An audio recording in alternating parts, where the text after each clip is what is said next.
একটা আইন যাতে একটা হয়, যাতে আমরা সেফ থাকতে পারি। না না, আইন তো আছে। এর আগে কোনো মুখ্যমন্ত্রী গেছিল নাকি হসপিটাল দেখতে? গ্রেপ্তার হয়েছিল নাকি? কতবার মার খেয়েছেন আপনারা? কোন বিগত সরকার কি ব্যবস্থা নিয়েছে? 21-এ পোস্টপল ভায়োলেন্সে আপনারা মার খেয়েছেন, 22-এ পুরসভা ভোটে মার খেয়েছেন, 23-এ পঞ্চায়েত ভোটে মার মানে অসম্ভব মার খেয়েছেন। ভাঙড়ে তো যে করেছিল আমরা দেখেছি। আপনাদের উপরে ক্রমাগত অত্যাচার হয়েছে। আপনি আমাকে একটা উদাহরণ দিন যাতে রাজ্যের মুখ্যমন্ত্রী আক্রান্ত সাংবাদিকদের পাশে দাঁড়িয়েছেন, দেখতে গেছেন অধিক রাত্রে, সরকারি হসপিটালে চিকিৎসা দেওয়া হয়েছে।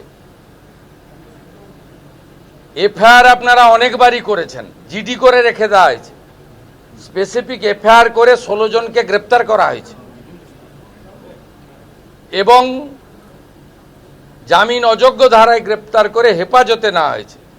সকালবেলা পুলিশের সঙ্গে গট-আপ করে 10টায় আসুন, 2টোর সময় বাড়ি চলে যান, ও কারবার আমরা করিনি। এরপরেও আমার মনে হয় না সংবিধানের 4র্থ স্তম্ভের প্রতি বিজেপি সরকারের মনোভাব আলাদা করে সার্টিফিকেট আমার দেওয়ার দরকার।